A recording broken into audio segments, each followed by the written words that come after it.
Well, good morning. It's a beautiful morning. We've had a great week this week. Hope you've enjoyed it. Yes. Okay. I know in Sunday school I noticed this to a lot of my friends right now. Just thank everybody for getting surgery. And if you see the screen, that praise God. Amen. Praise the Lord. It's exciting. Good news. Good news. Praise the Lord. Well, we're continuing our series called Outlasters today. The idea of Outlasters, the concept of Outlasters is how do you live your life in a way that outlasts you, that goes beyond you? So that's the theme that we're focusing on during this series here in the month of November. And And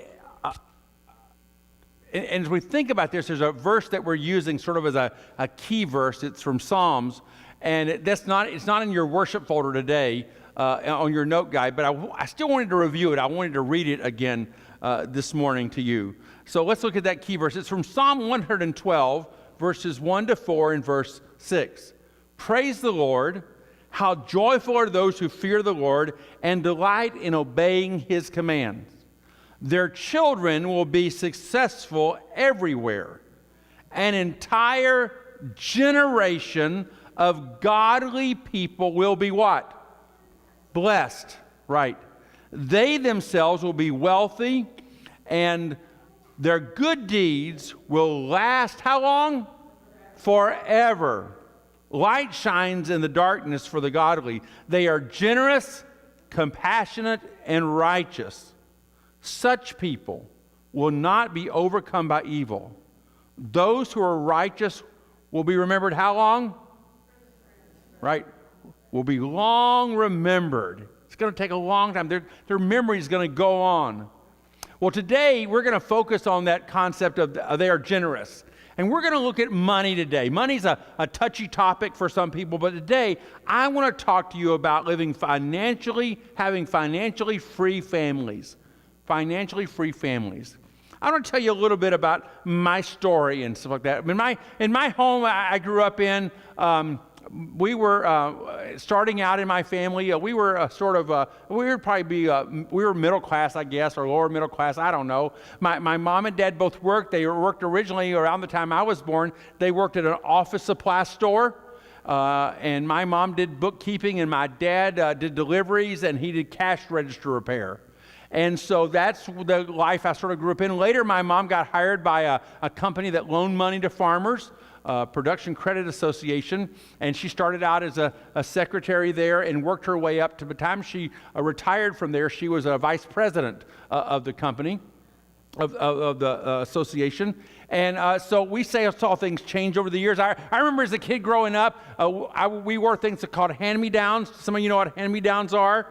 And we wore hand-me-downs, and I remember, swapping out with other families who had kids older than us and stuff like that. And we would swap clothes around and stuff like that. And I remember going to Kent's. Now, Kent's was a store sort of like like a Dollar General or maybe something up from that a little bit, somewhere between that and a Walmart, but real small, and getting clothes and stuff at Kent's. And yet, along the way, especially as things probably changed for my parents, I noticed that they tried to be careful about where they bought things from. They bought things from a name brand, from solid department stores later in life, and they also believed if you're going to buy something, let's get something that's well made, and instead of something that's going to break and fall apart really easily. In our day, that's hard to find things that are well made and are going to last a long time. But they try to make money decisions that way. What's well built, what's going to last a long time. Growing up, my parents they did have credit cards. Mostly they were store credit cards. And so it might be like a JCPenney card or a Sears card, something like that, and they would use those. But I remember they paid those every month. They didn't like to carry balances on those cards at all, and they would pay them off. And I observed that, and I watched as my mother, she was meticulous to balance the checkbook. It had to be right to the very penny. An illustration that was a number of years ago when Cindy and I first started doing the bookstore at Pleasantville Camp. My mother would come and help us, and at the end of the day, when we added all the columns, if it was off anywhere, I mean, it could be off a penny, and my mother had to find where that penny was and make sure that everything balanced out and was just right. I'm not that meticulous. I don't care if it's off a penny. And so I'm not as good. That's not an area that I focus in. My mother, though, was diligent about that kind of thing. And so that was the environment I grew up in. Except at the same time, while I watched things my parents did, we never talked about money and where it came from. I knew my parents worked. My mom worked. My dad often worked 2 or 3 different jobs all at the same time, and so he would, have his main job, and then he would work part-time doing books somewhere else, and doing other things. My dad had interesting jobs. My dad was Ronald McDonald for a while, and so another new tidbit that some of you might not know about my family. And so I was in a McDonald's commercial one time because of that, and got to be in a McDonald's commercial. And so we did some fun stuff like that growing up, but it was all part of earning a little extra money to have things to spend. And because of that, because my parents worked really hard and that way, there was things that we had as kids growing up that we received because of their hard work. But we never connected it, we never associated it with the fact that at least the things that we had came from work. In life now, I'd recognize all that, I see all that, but I'm not sure I always exactly put the pieces together. But so along the way, when I turned 14 for Christmas that year, I got a motorcycle. I told you last week that at 16, I got my dad's old Mustang, 65 Mustang, and then at 18, I got a brand new Ford Maverick, to drive. As soon as I turned 16 and got the car, I parked the motorcycle, and that was it, because you carry more people in a car than you could on a motorcycle. So those kind of things happen. We got those kind of things. We all had music lessons, piano lessons. I had private saxophone lessons and stuff like that. And so those kind of things were provided for us, but we really didn't make a connection to where those things came from. And in the years that I've been pastor here, I've told you sometimes stories about things that I got that I wasn't always the most appreciative of, or that I wished I'd had something the next notch up. I wished it had been better. I told you one time about one Christmas I got a Smith Corona typewriter. It was my freshman year in college. And I was so upset because you had to pull the handle to bring the carriage back instead of pushing the button and it did it automatically. And I'd made a big deal about that with my parents before Christmas. And then here Christmas morning, that's what's sitting down there, was the one with the arm. And then I even told you last week about the car, that Maverick I got. My frustration inside is that, I don't know that I would have picked out a light blue, powder blue Ford Maverick for a car. But I didn't have a choice in that. And so there was some probably resentment inside of me at times about that I didn't get to pick out my car kind of thing. It's nice to get a gift, but you wish you could pick it out kind of thing. So you didn't make those connections. And so in this series about being Outlasters, how do we help things to last longer than us? I want to think, how do we make the values of how we handle money last? And how do we so set in our life that we're actually passing down good ideas? You see, we want this next generation and the generation after that to become biblically wise, but also to be money smart. To be biblically wise and money smart. Because the reality is money is a source of lots and lots of tension in relationships. In fact, the studies tell us that the number one stressor, the number one tension in marriage relationships has to do with money. It has to do with finances. It brings the most stress to married relationships. And in fact, it's the number one cause given for why marriages crumble and come apart, is because of this.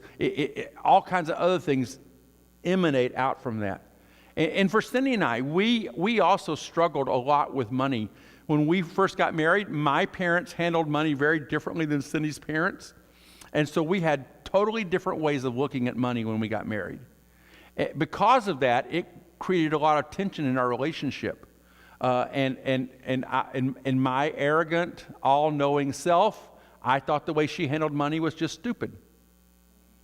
Be honest, I thought, why? I mean, she had this envelope thing, and she kept money in it for all these bills. And I just couldn't figure out why she didn't put it all in the bank and write checks. That's what my parents did. It all went in the bank, and they all wrote checks out for everything. Why do you have this cash envelopes?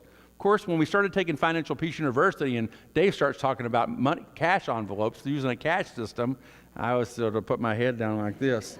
And I thought she had it right all along, and I'm the one who had it all wrong. And you see, but those brought, and so we actually sort of put we just didn't talk about money, because whenever we talked about money, it was fighting words oftentimes. And who wants to have fights? So we just ignored it. And that worked for a few years. It worked for about the first 5 years. Things went along fairly well. We got by okay. And about 5 years into our marriage, suddenly I'd had an accident and we had to get a different car. And we bought our first new car. And the first payment came due the same month that we moved here, Dole City. And there had been all kinds of extra expenses with making the move and making the change. And we said, we're going to put this car payment on our Discover card. And we'll pay it off really quickly, because we got a raise when we came here. We were making a few dollars more each week. It won't be any problem. Well, that was the last of those words, because it didn't happen that way. And the debt just continued to spiral, and the Discover card got fuller and fuller. And before long, we had not just a Discover card, but we had a City card too.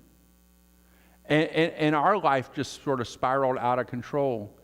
So that just a few years ago, probably about 8 years ago now, we were to a point in our finances where if a major disaster would have happened, a major financial a mishap would have happened for us, I was certain that we were either going to have to go begging to my parents for money, or we were going to have to file bankruptcy.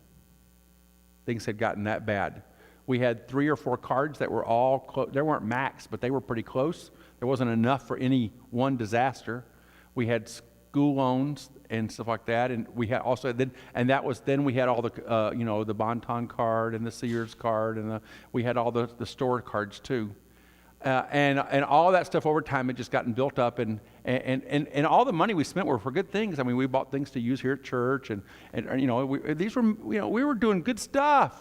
We kept telling ourselves, but we were in over our heads. And here's the reality: we're not different than most people in our culture. In fact, the younger the generations get, the worse it gets. Studies tell us that today, 20-somethings are the most in-debt generation of any generation in America. 20-somethings. They've already got more debt than any other generation that they're carrying into life. And so today, I want to focus on how do we change this? How do we change this? For Pastor Cindy and I, it sort of came because we went to Catalyst. And at Catalyst in Atlanta, a conference we go to now every year, just about, we heard a speaker, Dave Ramsey. And he talked about getting your financial house in order. And I said, we need that, and we're going to do that in Oil City. So there was a lot of selfish reasons probably that we first offered the class, Financial Peace University, here at our church. And it was, first of all, because I knew my life and our finances had to change. Because I had come to the place where I realized that if God called Cindy and I to do something, we'd have to say, but God, Citibank owns more of us than you do. And I didn't like that. I didn't want that. I wanted to be available to anything that God wanted us to do, and it not be content, and there not be a but debt issue that were keeping us from obedience to God. And so we knew we needed to make a change, and we started offering that class. And now 7 years later, since we first offered that class, the only debt that Cindy and I have is a car payment right now. And so we're just so thankful. And we're working on double payments most every month to pay that off quickly so that we don't even have that, and we can build up so that our next car will be paid for with cash. Now, God has blessed us along the way. Pastor Cindy's job at Polk changed, and because of that, she got some more hours, and that helped in the process. So it would have just taken us a little longer maybe to get here if that hadn't happened. But we were on a path to get to this place, and God has helped us, and God has blessed us. He's also allowed us to be generous. And so this is also why several years ago I went to the board of our church and said, we talked about how generations are being really in bondage and slavery because of finances, and it needs to be different. And so we said, if we're going to do weddings here at our church, we are going to require that couples have to take a financial planning class. We're going to recommend and we're going to offer financial peace. We'll accept anything they take, but this is the one we're going to recommend and we're going to offer and make available for them routinely. And so we do that once or twice a year at least. We offer Financial Peace University this fall. Angie Salzgiver has been teaching financial peace, and that's really exciting to us. So we're working away at that because we believe it's a life changer, and we believe it can change the generations to come. And because of that, today I want to share with you four things that we need to be teaching the next generation about money. Four things that we need to teach the next generation about money. And I'm going to tell you, some of this is my observations, but a lot of it is stuff that I've learned from Dave Ramsey over the years, whether it's in Financial Peace University, whether it's Smart Money, Smart Kids, or whether it's the Legacy Journey. This is stuff I've learned from him, and I want to share it with you this morning. So if there's things that we want to teach the next generation, what is it we're going to teach them? The very first thing that you need to understand and that we need to be living out and we need to be teaching the next generation is that God owns it all. God owns it all. This is the starting understanding when it comes to how we use our resources. God owns it all. This sort of sets the whole picture, because if you don't start here, what happens is we believe I own it all. It's mine. I've worked hard for it. I've given my blood, sweat, and tears for it, and it's me and it's mine, and I'm going to do with it what I want to do with it. But the reality in our generation is that Americans are spending more than 100% of their annual income every year. And the only way to be doing that is if we're borrowing and going deeper and deeper into debt. Our government's good at that, but we are also good at that. We're spending more than we're taking in. And so we live this life that really, we need to begin to live a life that says God owns it all. God owns it all. The psalmist in Psalm 24 writes these words: "The earth is the Lord's and everything in it. The world and all its people belong to Him." What belongs to the Lord? What does it say here? What? Everything. Everything. It all is His. So whatever we have, we need to come to this understanding. We need to live our lives believing and understanding that it all belongs to Him.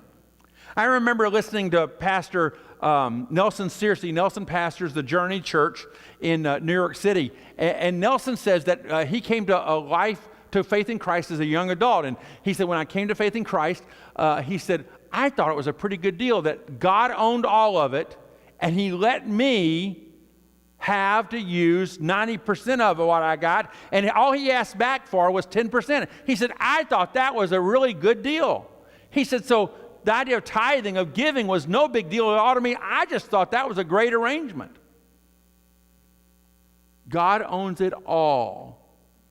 And we need to begin to live our lives on that understanding, that everything that we have is His.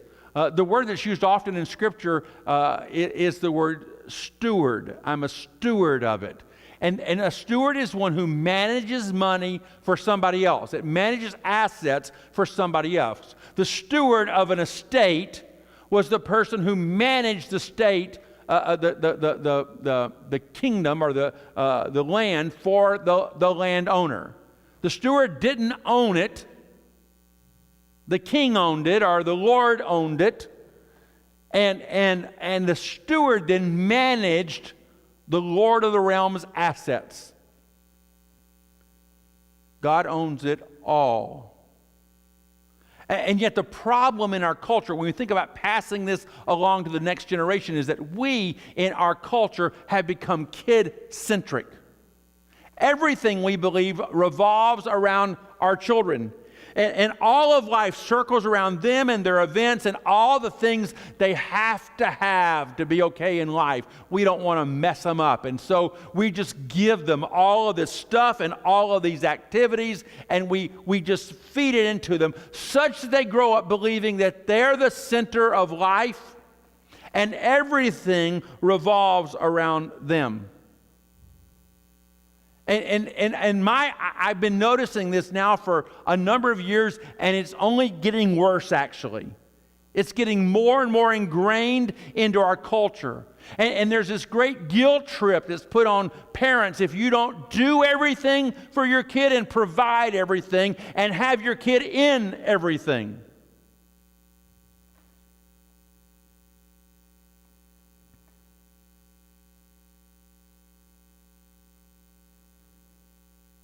And somehow I believe that oftentimes we've put God in the back seat and our kids in the front seat of life. And I think far too often we send that message to our children that they're more important than God is, that they matter more than God does. And I don't care what it is you want to give your kids or what it is you want to provide for your kids. I believe far too often we're sending that message that everything revolves around Sally or Billy. But I want to tell you this morning, sports and the arts, as much as I value those, as important as they are, they're not going to get your kids in heaven. And far too often we sacrifice God's work and presence in our kids' lives in order to do these other things. I'm not saying we don't do any of those things, but I'm saying somewhere we got to find how that gets in a right order. Because I believe in our culture we've got it all messed up. And kids now have become the center.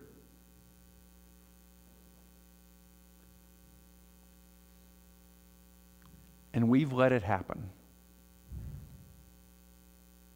When we teach them that God owns it all, it means that the world doesn't revolve around them any longer.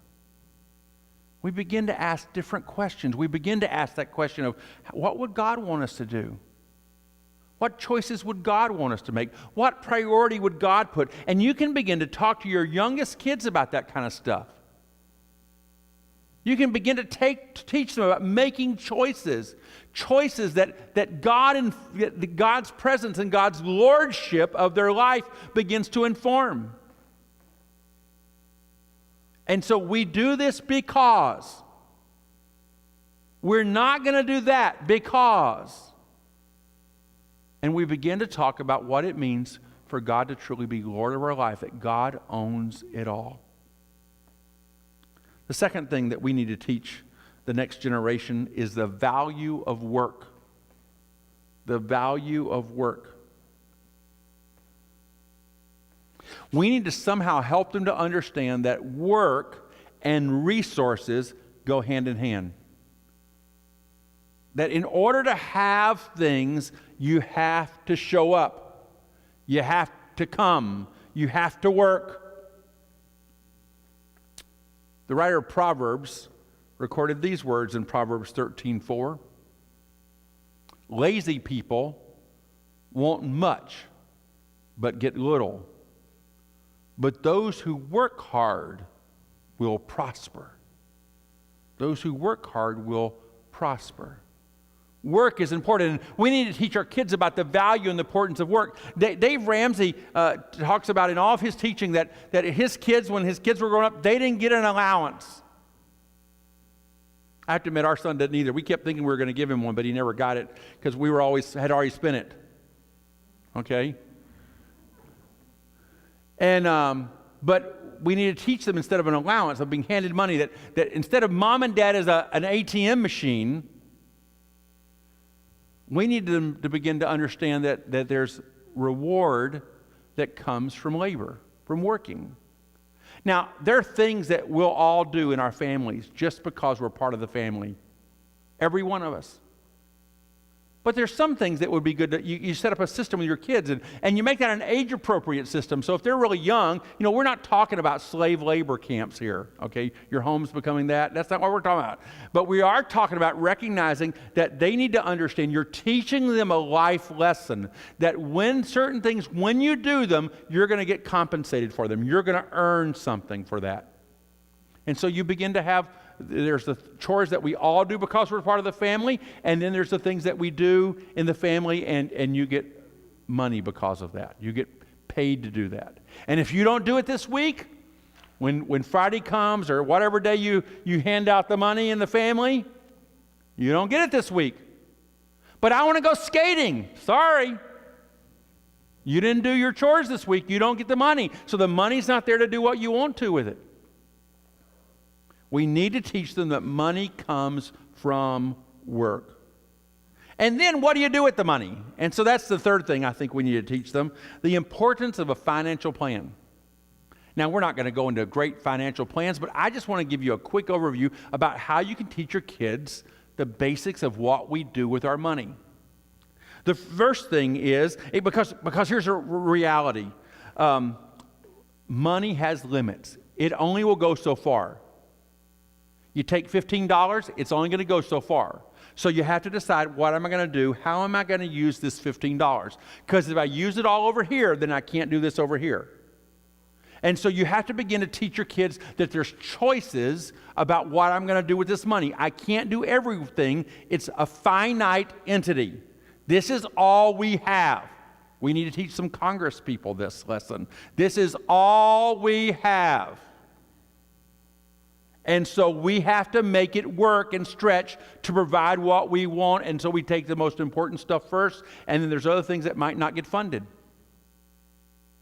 And we need to begin to teach that lesson to our kids. Because what we have a tendency to do is they don't have enough, so we compensate and we delve out again the money when they didn't have enough. And I'm not saying there aren't sometimes it's appropriate to do that. But you got to be careful about that it's not a routine habit or plan. So on our financial plan, helping them to understand that money has its limits, the first thing I think you need to do is teach them how to spend wisely. How to spend wisely. Sally wants a doll, and she just really loves this little doll. And so it's not her birthday. Christmas isn't coming. No, nothing's coming. And Sally really wants this doll. So you're going to help Sally learn the importance of how to spend her money wisely. And so the doll costs $24, and Sally has $15. And so you're actually going to tell Sally, here's how much this doll costs. Here's what you have. So you're going to have to keep saving up your spending money so that you can buy Miss do whatever she does. Okay? And here's what you're teaching a lesson, again, that money has limits. You're teaching them also the importance of delayed gratification, of waiting, and learning to be patient and wait, and learning to set things aside, learning to making choices. Because what's happened is if you're at the grocery store and you're going through the checkout and suddenly Sally wants a roll of sweet tarts. Well, Sally, if you buy the sweet tarts today, you're going to have less money. It's going to take you longer to get that doll that you want. Sally has to make choices. Is she going to get the sweet tarts now? Or is she going to wait and not spend that money so that sooner than later she can get the doll that she wants? You're teaching lessons about how to spend wisely. In Proverbs chapter 21, the writer says, "In the house of the wise are stores of choice food and oil." The wise person has stored up, has recognized that winter's coming, or recognized that I need to make sure we have the things that we need. We have the oil that we need. We have the foods that we need here in our house. But listen what else he says here. But a foolish man devours all he has. The foolish person devours all they had. It was interesting this week, two of the passages that we're actually using in the message this morning were in my reading plan this week as I'm reading through the Bible, and this was one of them. I was in Proverbs chapter 21, and I'm reading this year through the Good News translation. And listen to how the Good News translation translates that last part of the verse. Stupid people spend their money as fast as they get it. You've heard about that. It's like you have holes in your pocket. Boy, it comes in and it goes right back out. It's gone. And by the end of the week or by the end of the month, you don't have enough money to do the things you need to do. And I see this happen all the time in our culture. That we spend all this money, we get the money, and it's like it's on fire, and we got to get rid of it as quickly as we can. And we buy all this stuff, and we do all this stuff, and the end of the month comes, and we're in trouble. Things are tight. Because we've spent it as fast as we've gotten it. And we need to learn the importance of how to spend the resources that God has entrusted to us, how to do it wisely, how to budget it out, how to plan it out, how to make it last, and do the things that we need to do. The second thing that we need to do as we think about this financial plan is then we need to save diligently. To save diligently. We need to understand the importance of saving money. One of the big problems is that for many of us, because we haven't saved money, when a crisis comes, when an emergency comes, or when sometimes an opportunity comes, we can't take advantage of that, or we can't get through the emergency, or we can't take advantage of the opportunity because we haven't set anything aside. It's interesting, in Financial Peace University, one of the very first things that Dave Ramsey wants you to do isn't pay off your debt. The first thing he says for you to do is to build an emergency fund. And if you make under $20,000 a year, he says to build a $500 emergency fund. If your income is more than $20,000 a year, you would need to build a $1,000 emergency fund. So that when emergencies come your way, it's not an emergency anymore. I've got money set aside for that. And so you build this emergency fund that handles the crisis of life. And Dave always says it's amazing once you get an emergency fund, you don't seem to have emergencies near as often. I remember after we got our emergency fund all established, the first big huge crisis thing that came, suddenly, while it was still a big deal, it wasn't a big deal. It wasn't a crisis. We had the money set aside to take care of that need, and we didn't have to panic. What are we going to do? It was all cared for because we had been saving money. And saving includes putting that money away for an emergency fund, but it also includes beginning to put money away for an IRA for retirement or those kind of things. And some of you might think, well, that's something you do later in life. Let me just tell you, I wish I had started really young in life. Dave Ramsey gives an example of what happens when I think it's a 16 or an 18-year-old begins to put money away. And he does it, I think, for maybe 17. He does it for 10 years. And 10 years later, he quits. And his brother thinks, my brother's really a smart guy. I'm going to do what he's doing. And he begins to put money away. They put $100 away a month in an investment. The brother at 27 starts to do it and does it actually all the way to like 75 or something like that. He never catches up with the amount of money that his brother, who only did it for 10 years, put in. It has to do with compound interest and longevity and all that it's an amazing thing. So we need to teach our young people the importance of savings. Because if they start to save early on in life, it can have a powerful impact on them later in life. A number of years ago, our church used to offer, and I don't know if we still have it, or we could order it from our World Ministry Center, this little giving thing, and it had a bank, a little plastic bank, and it had a place, there's my spending money, and next is I put my savings money in it. You should be saving somewhere at least between 10 and 20% of your income every month. Should be going into some kind of savings, some kind of investment portfolio. You should be living after your spending should be about 70%, that's what we're told, and then about 20% is savings. And then the third thing, how are you going to use your money? Well, you need to learn to give with joyful generosity. Give with joyful generosity. And that's that last 10%. I mentioned to you, Nelson seriously said he couldn't believe that that's all that God wanted back. And that's the one thing I did learn really well from my parents is every week, their tithe went in at church. And that was the model that was set for us. And Cindy and I in our marriage, and she saw that in her own parents' life and in our marriage, even when things were really tight financially and we were in trouble financially, we never neglected being faithful to God because it wasn't God who made all the stupid choices, it was us. And so we kept giving, even when we were reaping the results, the harvest of our stupid and dumb choices that we had made in life. We continued to give faithfully to God. In 2 Corinthians chapter 9, Paul tells the church at Corinth, remember this, whoever sows sparingly will also reap sparingly, and whoever sows generously will also reap generously. Each of you should give what you have decided in your heart to give, not reluctantly or under compulsion, for God loves a cheerful giver. And I want to tell you this morning, there's nothing quite like being able to give generously. Dave sets a minimum. You should at least give 10%. That's that. In the church, we talk a lot about a tithe. But along the way, when you begin to get control of your finances, and if we'll teach this so that our young people don't start out with all that debt they got to get rid of first, it's an amazing the joy that comes as you get an opportunity to just give. To bless God's work, to bless kingdom work, to bless others, to just give. And it's an amazing experience in life. And Cindy and I have, these last few years, as we've just whittled away at all this debt, we've continued to give, and we've continued to seek to give generously, and we're continuing to seek to find, Lord, what are ways that we can bless? Some of you will remember a few years ago here in church, we often talked about ways that you can make a difference, and we signed up. We now sponsor 2 children, one in Haiti and one in the Philippines. We got a letter from our little boy, John Carl, in the Philippines just Friday, I think it was. And we sat down and we opened it up and we read the letter about John Carl and what's happening in his life. And we're able to do some extra things for them. Like this year, we bought each of them, their families, a water filtration system because we don't want the kids and their families to have waterborne diseases and stuff. And so we bought each of them in their homes to make sure they had a cellular water filtration system in their homes.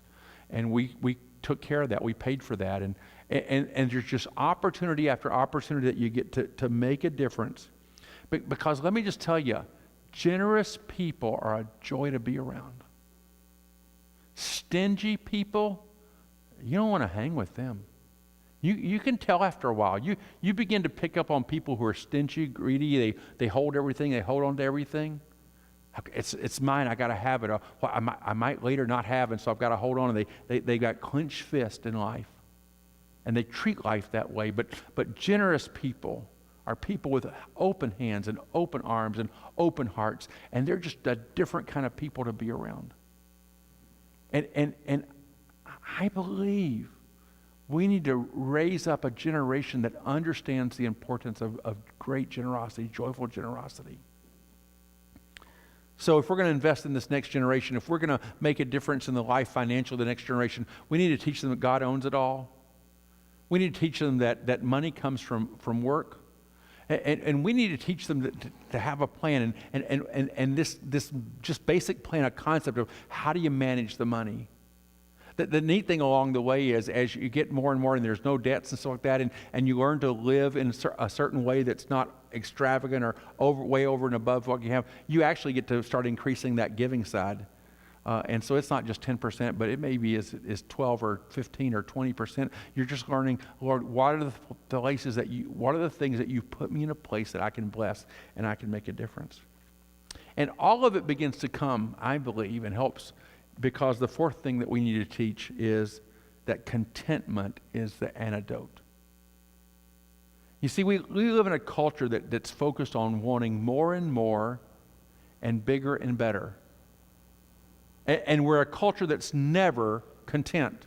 We're never content with where we are and with what we have. We always want something the newest or something better or something brighter or something bigger. And I'm not saying any of those things are bad. A few years ago, actually a year ago now, as an early Christmas present, Cindy and I bought our first large flat screen TV for our home. And we had the money to do that without affecting anything that we gave to or benefited. And so I'm not saying that having things is bad, but there's a problem when what happens is we often think that I'm not going to be happy if I don't have the flat screen TV. I'm not going to be happy if I don't have this vehicle. I'm not going to be happy if I don't have that product. And marketing really knows how to pitch to that point. I mean, you watch an evening of TV, and every commercial just about every commercial is about why you need this and why it's going to make you happier than you are right now. And because we tend to live, last week we talked a lot, and if you missed last week's message, I just really encourage you to go back and you can listen to it online and say, we talked a lot about this happiness. This deep, we're on this grand search for happiness, and we keep thinking if I have a little more, if I have this, I have that, that's going to finally make me happy.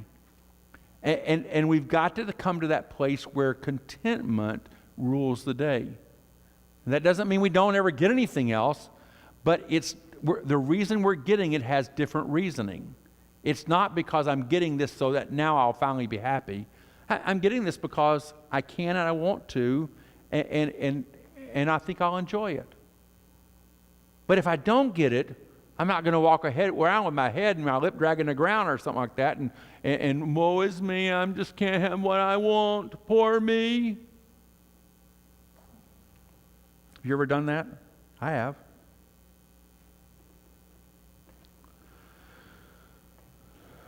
Contentment. Paul will tell Timothy in 1 Timothy 6:6, now godliness with contentment is great gain. Godliness with contentment is great gain. Content people don't always have the best of everything, but they always make the best of everything. They don't always have the best of everything, but they always make the best of everything. It's a choice. It's how we look at the world. I can look at what I have and bemoan it, or I can look at what I have and be thankful for it. It all has to do with your view. How do you view life? How do you view things? Are you a person who's grateful for stuff? Grateful for people? Are you a grateful person? Do you thank people for the stuff they do? Are you always wishing I had a little more? Are you always thinking I should have got this, or I should have got that, or this should have happened, or that should have happened? And when we begin to be content, you see, it's an antidote for selfishness. It's an antidote for self-centeredness. It's an antidote for greed. It's an antidote for debt. And it leads us to be a thankful people, a generous people, a selfless people when we begin to practice being content. Now, how are we going to change?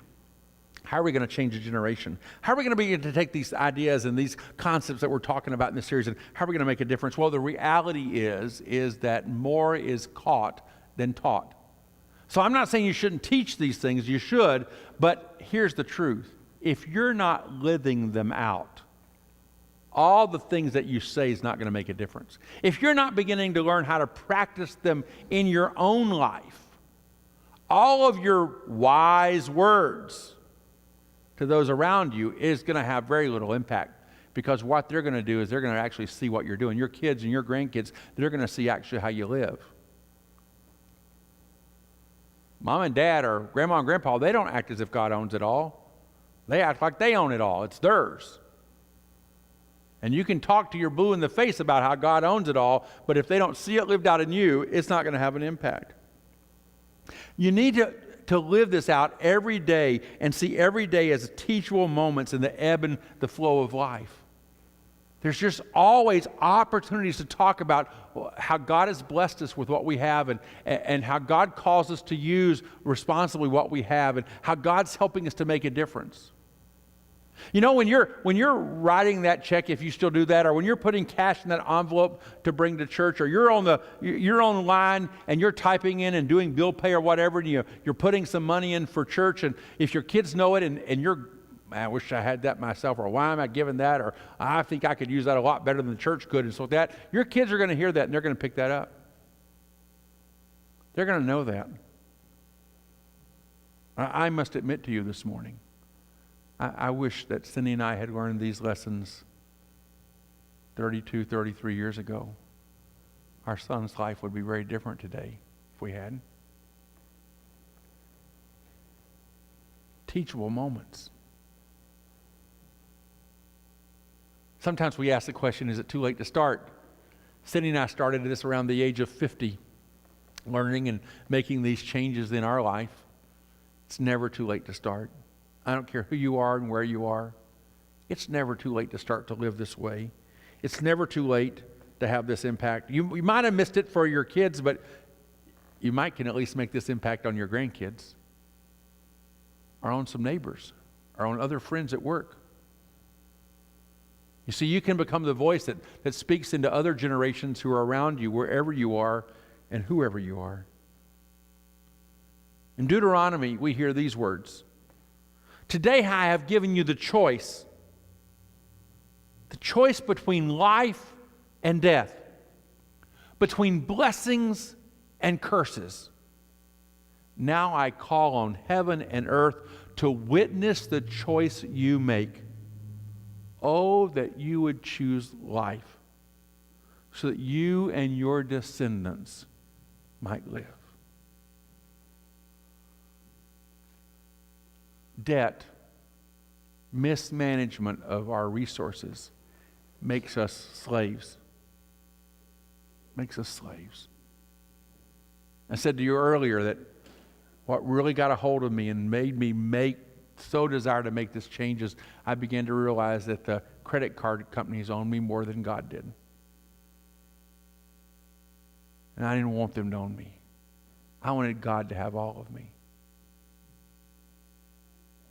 And when it comes to our finances, we can either choose life or we can choose death. We can choose bondage. Bondage financially. Or we can choose a life that'll let us be free under the full control of God. It's our choice. Oh, you might not be able to turn it around in a day or two. You won't be. It took Cindy and I a long time. But you can do it. Step by step. Choice by choice. Along the way, you can find financial freedom. And your example, it can give somebody else hope. And it can help somebody else change their life and change their future if you'll choose life. I want you to grab the connection card that you put your name on a little bit earlier in the service. I want you to flip it over to the back. And I want to talk to you about some next steps today. First of all, I want to encourage you to memorize or to meditate on Psalm 24:1. It's the latter part, the latter 3/4 of that verse. The earth is the Lord's and everything in it. The world and all its people belong to Him. We should need to remember that. That needs to be constantly on the front burner of our heart and our life and our mind and our thoughts. God, it all belongs to you. This is yours. Help me to be a wise steward of it. Help me to use it carefully. It's yours, Lord. All of this is yours. What do you want me to do with it, Lord? Secondly, for some of you, maybe this morning you just need to say, Pastor, I just really need to evaluate what type of financial legacy I'm leaving to the next generation. And I want to make changes where needed and then strengthen the areas where I'm on target. So maybe there's some areas you recognize when you begin to evaluate that, man, I'm really doing a horrible job in this area and we need to take some corrective measures, corrective steps. Or the other side would be, there's some things, wow, I'm doing exactly what Pastor Chris talked about today, but I could strengthen that this way. I could do a little bit better job, or I could increase that and do that even better by taking this step. So maybe that's it. Or the other thing would be to commit to live a life so that it's evident to all whom I influence that God owns it all. That when people look at my life, it's easy for them to say, man, they're living their life fully given to God. It's going to have an impact. And maybe this morning, as I've talked about God owns it all, you've begun to realize that there's something you haven't given him. And it's yourself.